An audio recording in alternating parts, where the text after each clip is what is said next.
Sit down. See.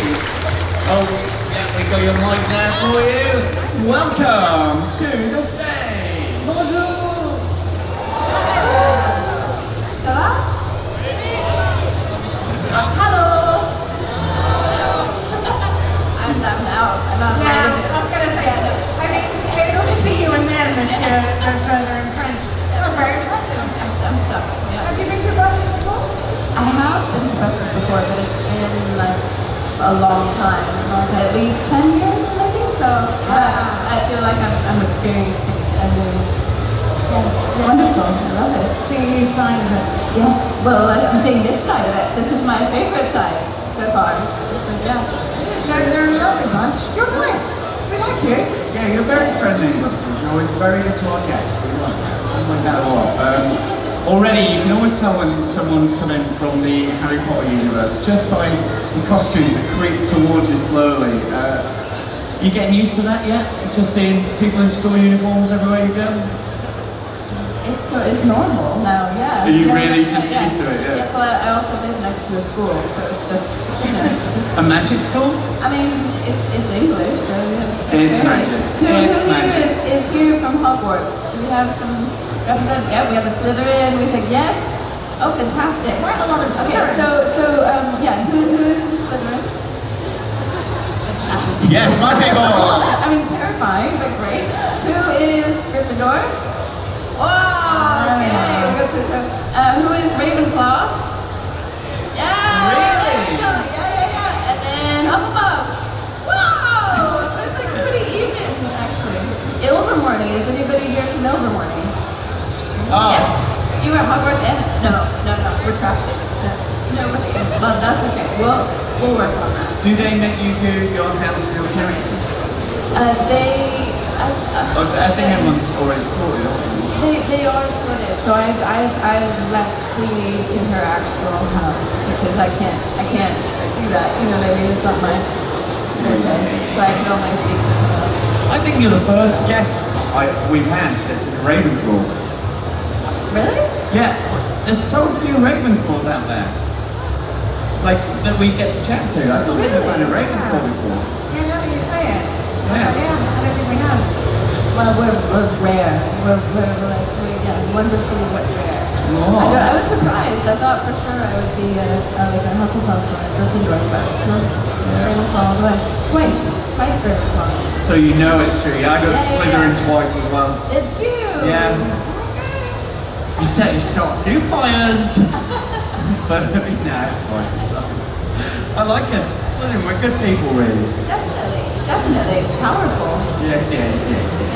So, one thing I really like to ask our guests, just because I think the life on the set of a film is so different from the life that anyone else has. They agree. They also have a different life than They do. Oh, this is going to be interesting because there's a match we weren't expecting happening now. We will be all right. I mean, it's quite fun. They look like they're Slytherin versus the Slytherin is the umpire. Sorry, I'm getting distracted. My normal question is, so when you're on set, what would like a typical day be? I know it's such a standard question, but I find it fascinating. Do you mean like a day working on a film like this? Well, so other people, like say Dan Fogler, who I call out, might be able to sleep in a bit more, but some people like myself don't. It's a very early day. I would be up around 5, I think, and then in the car.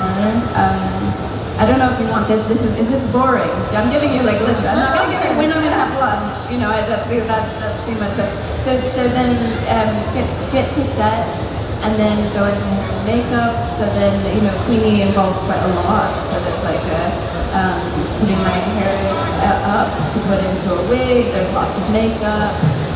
If something has happened to my nails, which is generally the case, because Queenie is incredibly elegant and poised, whereas I'm a child. So generally I've broken a nail overnight. So there's generally some fixing that has to go into that, and then breakfast. very important. Then there's the costume time, and then go on set, and then that's its own thing. I mean, it's incredible. Like people think that these films are done completely on green screen. You know, like, because that's so often the case where worlds are completely created in the computer, but actually, like, the sets are so fully realized that you really feel like you're in this world. So as a Harry Potter nerd myself, to be a part of this, it's amazing. And even they have, like in Makusa, in the first film, there was like a wand polisher that was running, and it was going, you know, it wand a little bus, and then there's always a place for people to sit, and that's where you get to talk to the other actors, and that's my favorite part, besides the actual acting part, because the people that are part of this film are really special, and we've been through quite a lot of life together now, so it's like where you come together. And on the last film, it was the pandemic, so you were not seeing other human beings. So to be able to like be with each other was just such a special thing. It's really, really amazing. And obviously you don't want to pick favourites, but if you were going to pick a favourite of who you get to chat with when you sat down, was there anyone who you particularly bonded well with?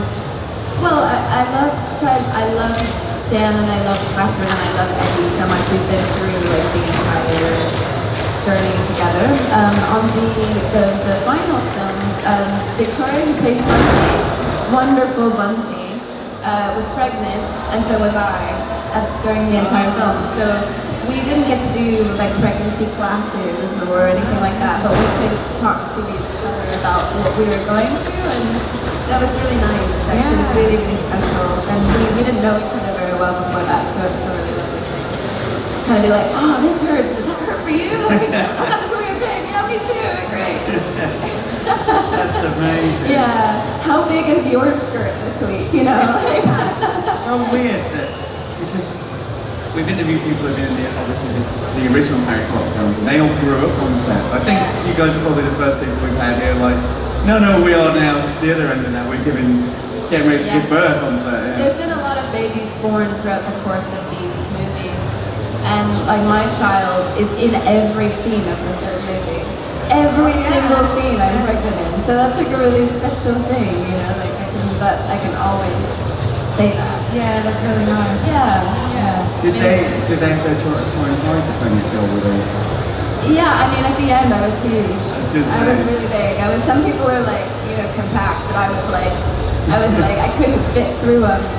I don't know if they have them here, but like they have like rails, you know, like going over a bridge, and I couldn't fit through that. Like, I was humongous. So yeah, they had to, at a certain point, they just kept filming me like higher and higher. Like, yeah, there's me. Can you carry on these spell books? Yeah, exactly. The first art house Harry Potter scene was just eyes. Yeah, it's just eyes. That was the only part of me that didn't look pregnant. How close to the end when you finished filming were you in the pregnancy? It was like 6 months. Wow, yeah. I know. That's incredible. I know, it's wild. Yeah. Absolutely. Well, like an absolute boss getting through it. It's all just going in, just like, yeah, I'm going to film a whole film. And they sound like intense days on big films as well. It's not like you're not going to be working constantly. Yeah, the night scene shoots were intense, you know, just because you're tired and it was cold. But like the scene at the end, no, has anybody not seen the third film? Look at these people. Okay, One person over there. I mean, because you haven't seen it, I can't say what I was going to say. Anyway, there was like a big dress, and that was really funny, trying to, you know, deal with a big dress and needing to go to the bathroom every 5 minutes, but you know, you figure it out.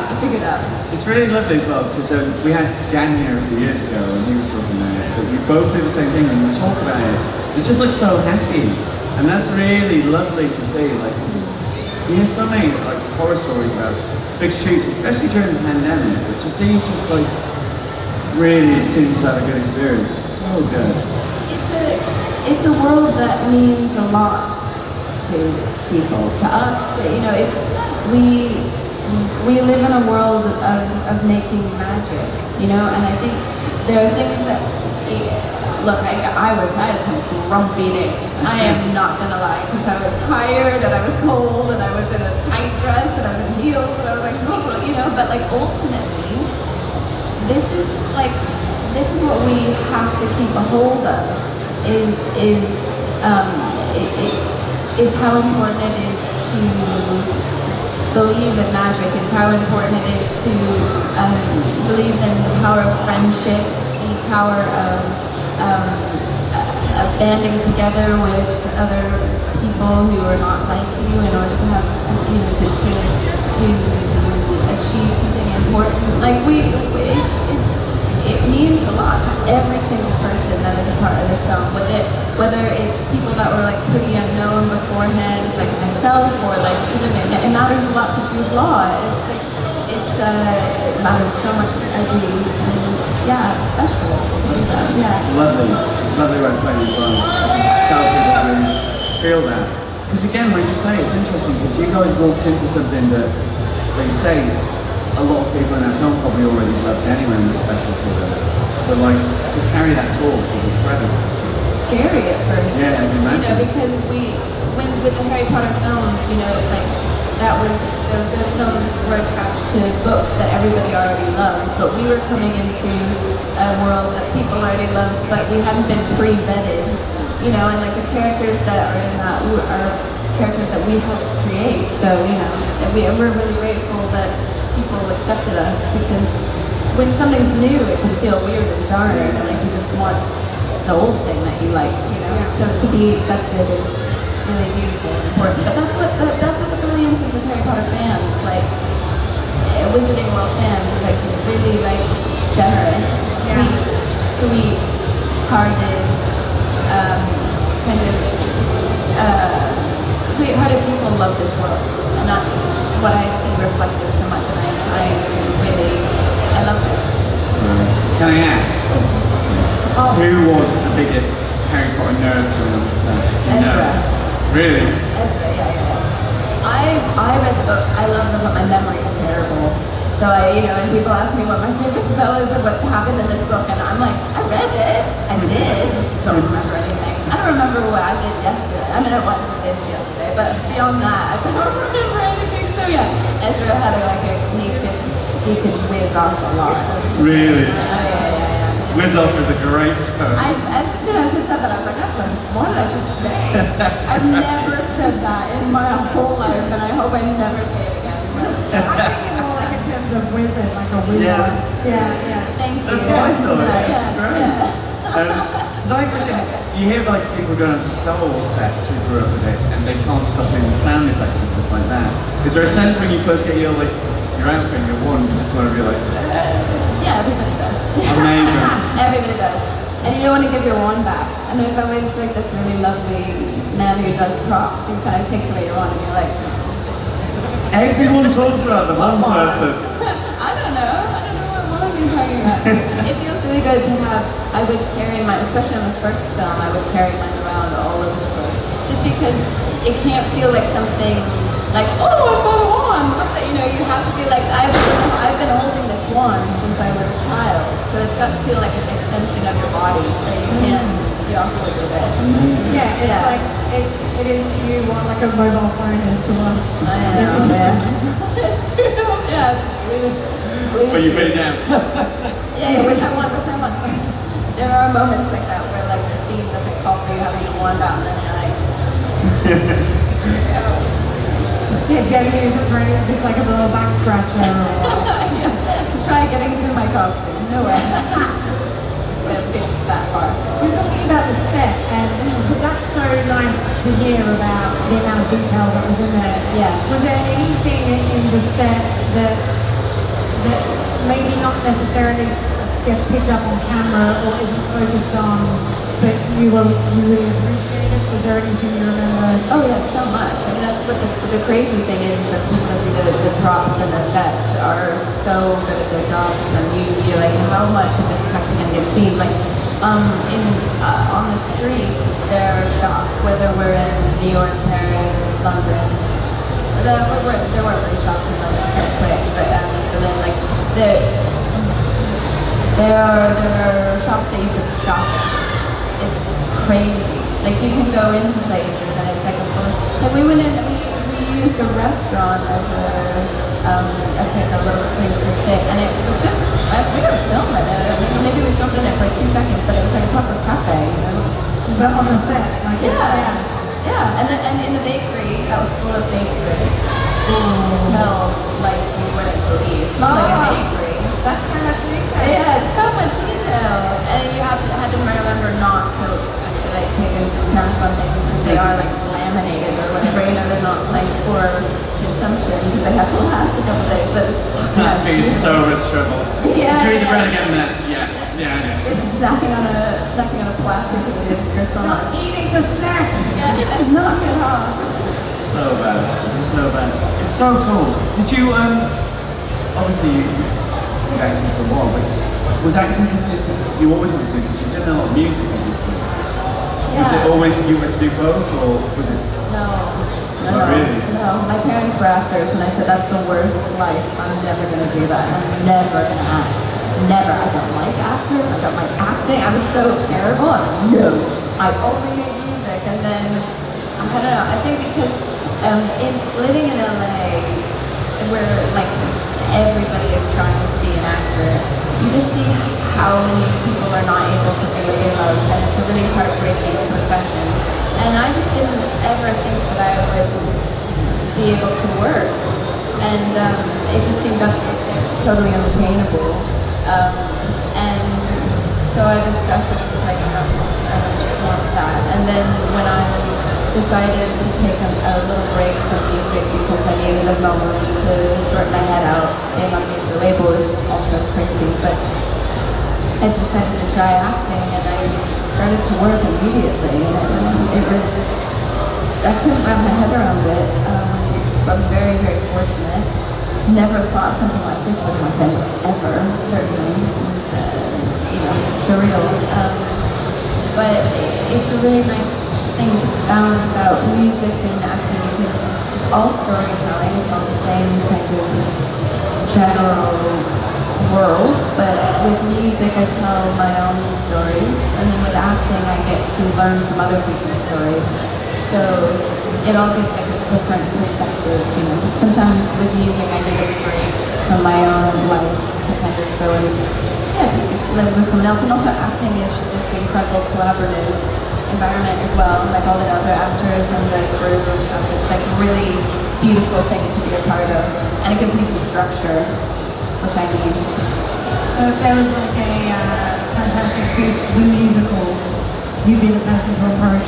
I would be the person to not approach because I absolutely hate musicals. I don't know, you could do an indie rock musical. Maybe. I just don't understand why you would just like walk down the street and then start singing. Like I never have been able to, and dancing and everybody, but that's fine, but when everyone else knows the words, I'm just like, why? See, I'm the same. I feel the exact same about musicals. But every person I've met who does music and acting is like, I'd love to do a musical. I think I'm a anomaly, and I don't. I love it. I love how your issue is the real world, like the reality of living in a musical, like as if you move into a village and going, what's going on? It's 8 a.m. Everybody knows the words to this song I've never heard before, and they're dancing together. Why? It's not the magic part. Magic, you're fine. Magic's Magic's great. a wand. I can do spells. Well, everybody's singing? Yeah. No, well, because magic is real. Musicals are musicals. That should be, if we ever do a musical, that should be it. A musical origin story where no one's really on the same page. There's sort of a vibe, but they're not quite there. Everybody's trying to sing at the same time, but they don't know the lyrics. Yeah. I am a baker. Okay. He is a baker. Okay. And then later on, you just come into it, she's like, That was weird. I'd watch that so badly. There was one question I thought Matt was going to ask, and I want to make sure we don't miss it, and then we will come to Yeah, we'll we continue go to those. those questions as well. But obviously, you're one guy, he comes back, he takes the wands off you. Is there anything that you're allowed to keep or take home with you after filming? You know, I have been asked this question before, and every time I'm asked it, I go, yeah, I should have tried more to take things with me. I think I ended up with a lot of Christmas lights. That had nothing to do with anything except the props. People were really nice, and my trailer felt. I love Christmas, and we were filming around Christmas, and my trailer felt really depressing without being Christmassy. So then the props people left me those Christmas lights. My entire trailer was like. Do you remember that Chevy Chase movie back in the 80s? Oh yeah, National Lampoon. National Lampoon, yeah. The thing is that our costumes are taken afterwards and they're put into like installations and museums and things like that because they're incredible. It means we can't really get away with taking anything. I wish I could. I was actually, someone said, oh, we'll give you a coat, one of your coats, and I was like, great. Great maternity coat, covers up a whole pregnancy, but I'm still waiting. That's the interesting thing is like the bigger the film or TV show, whatever that you're on, you'd think they would be the ones that would be more like, oh, here, take stuff, but because it's so iconic, they have to hold on to it. Yeah, nothing. I mean, I did an indie film, really tiny film, and they gave me my whole wardrobe. Yeah. I was like, what is that? What? You could display this somewhere. So I just wear it. And actually they gave me a pair of glasses that was my prescription. And then I stepped on these. And thank goodness I had these extra glasses, otherwise I would have been blind. So thank you to that production. Support independent filmmakers. Support independent filmmakers. They give good wardrobe. Okay, that is why we do it. We're going to let the audience ask you some questions because they will kill us if not. But yeah, Thomas is right behind you with a microphone. We'll get through as many as we can. But yeah, we'll start from there. Is there gonna be an next Keepsakes movie? Because the end wasn't really clear for me. It wasn't clear, was it? I don't know. I wish I could tell you, but They're very hush-hush about that stuff, aren't they? including to us. You'll probably find out at the same time we do. I've heard the next one's going to be a musical. And somehow Queenie just isn't in it. I don't know why. Two questions for you. Yeah. The first, in the real life, it means as Alison Sudol, not as Queenie Goldstein, but in which role, in which Ilvermorny roles would you see well? And the second, will you be surprised if in the next scripts for the next movie of the Fantastic Beasts, if from 1944 to 1955, if Professor Minerva McGonagall will be a defense against dark art teacher? Next film, I don't know that I fully caught the first question. Did you catch the first I wasn't sure on the first one, but the second one was definitely, do you think McGonagall will be the defense against the dark art teacher in what year was it? 44 to 55, you said? I don't know. Was she going to become the dark arts teacher at that point? Did she become the dark arts teacher? You probably know more than I do. Solicit the post of defense against dark art Right. in 1955. Well, I guess it just depends on how long the film spans and how long, if they do one film or two films. I think that would depend, how they take off. I think that they should go left wing and just like make it Elvis or something really, historical Fair character. enough, I understand. Really, yeah. This is why they don't ask me to write on the films, guys. Yeah, I mean, I'll let him know. Yeah. You got it all figured out. I didn't catch the first. I think, yeah, well, In which house of Ilvermorny would you see well? Oh, which house in Invermorny would I be in? I think I'm in the Horned Serpent. I don't know what that means. Does that mean I'm the Slytherin? Yeah. well done. Slytherin. No, yes, no, I don't know. I don't know how if they sort of have oh my god, help, like a correlating house. I don't know if they have a correlating house where like Slytherin is a serpent. I don't know that that's the case. That's all I know is I did the quiz and that's where I ended up. I always wonder which scene was your favorite to film. So there are two scenes that are very special to me, and one was at the very beginning of the movie, and one was at the end of the third film. when we are in the apartment, the sister's apartment at the very beginning, and you first meet Queenie, you first see the relationship of Queenie and Tina, and Queenie first meets Jacob, and Tina has brought Newt, and it's just so special. And we had just come into this movie, the four of us, and it was such a special day to make that, to work on that, a couple days maybe. It just felt so heightened and exciting, and we didn't know how this film was going to go, but we knew that it was special to be a part of. And so, yeah, and the fact that we were all together, because that's what I really bought into when I came into this film, is like that friendship with those unlikely foursome. Yeah, I loved it. And then, you know, not to spoil it for the man who has not seen the last film, but the last scene of the last film where I'm wearing a very fun dress was very special, because it was sort of like the bookend of that early scene, and we were all together again. And that's, yeah, it was just really special and beautiful, and the way things were decorated was just incredible. It's really sweet. What's the emotion of like walking into a scene like that?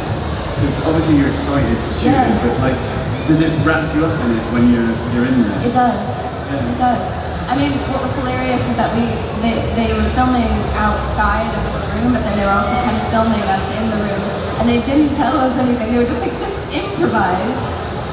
And the improv, like, thankfully, you don't see most of it. Sorry, improv was so bad.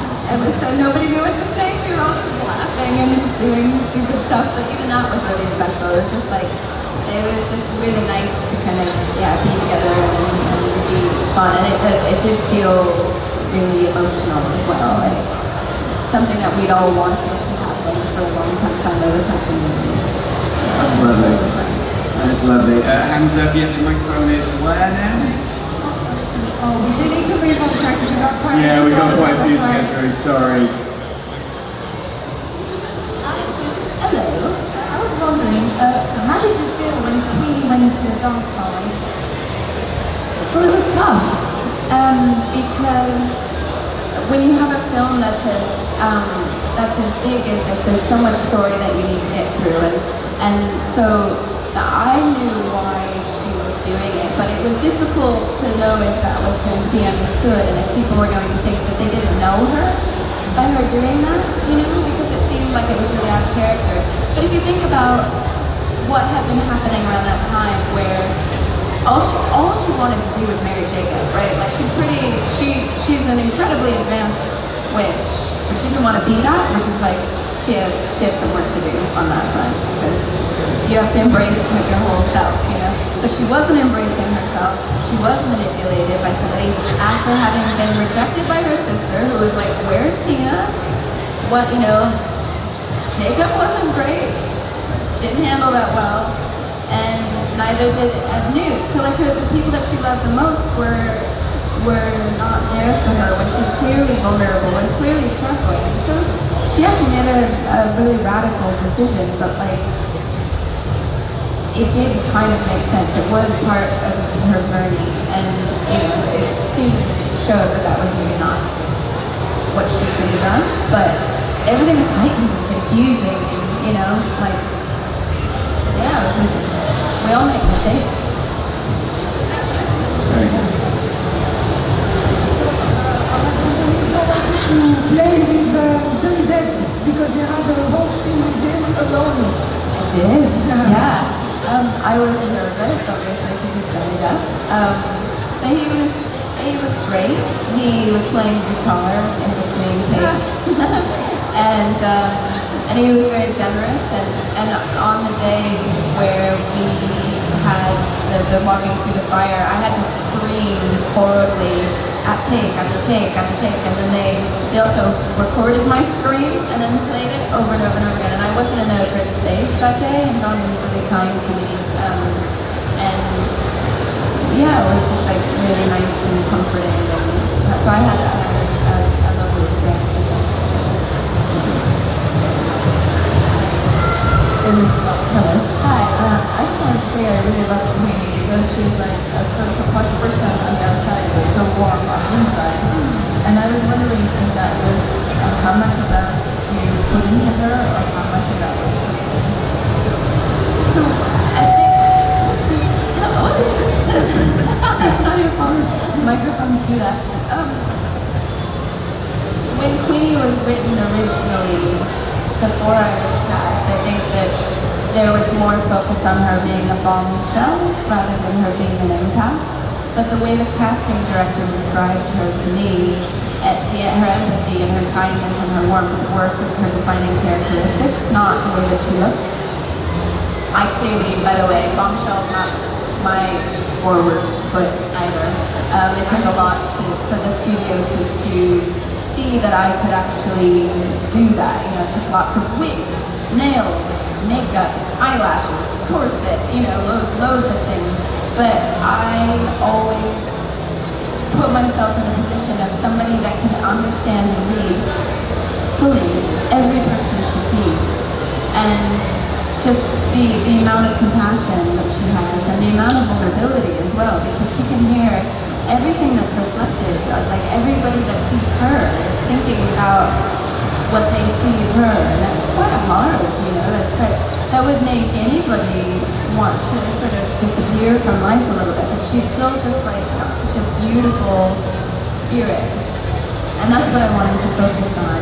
So kind of like all of the stuff, all of the trappings were really secondary, and the most important thing was just the way that she looks at people, the way she listens to people, the way that she reacts to Jacob's heart. Those are the things that I wanted to focus on. We have two more questions, just so you know. Okay. Sorry, the mic's down yet. Mic's Try down. now. It's up now, I think. Yeah? Hi. Hi, I just have a small question. Since you said you have forgotten the past memory, did it affect you in any way? Do you remember your lines and how did you deal with it? Did it affect you? Yeah, being pregnant and trying to remember lines is hilarious / terrifying. Because when you're pregnant, everything's going to the baby, so you're literally like, oh, I have to say what? But luckily I did a lot more like lurking behind windows on the third one, so I didn't have as much to remember. There were no big monologues, thank God. But you just have to do it again until you remember it. I mean, it is like one of the most important things of being an actor is remembering your lines. So my short-term memory is better than my long-term memory, marginally. There were moments at the top. That's great. Last question. That's a pretty good one. Do you think or wish that you would get pregnant? Like, if there's ever another movie? And if so, will they raise the baby in Hogwarts, England, or more like evermore in America? Oh my God, of course. How sweet would little Queenie and Jacob Bubba's be? Come on. I see them having lots of children as well. I think that's what Queenie wants. So I would love that. I would absolutely love that. And it would be hilarious and chaotic trying to wrangle with tiny people running around, because I have one and it's impossible. So, yeah, I think that would be really sweet and really special. And I feel like they'd probably go back to New York. They're New Yorkers, and like New Yorkers are always New Yorkers. So I feel like there's no way they would. You know, Jacob's got to get back to his bakery. Queenie just likes to cook, like with her ingredients, you know. So I feel like they'd go back. I'd like them to go back in there. Do you think they'd always be New Yorkers, or do you think when they're like old, they'd end up by the coast or something like that? I see them like living and dying in Brooklyn, you know, like just like die hard. Yeah. Like has anybody ever been to New York here? Yeah, okay, so did you guys meet like real New Yorkers who've like been there for their whole lives? Yeah, so you know, like New Yorkers are like, I love New York. It's dirty, it smells like garbage, it's roasting hot in the summer, it's freezing in the winter, and I love it. My apartment is the size of a stamp, and I don't care.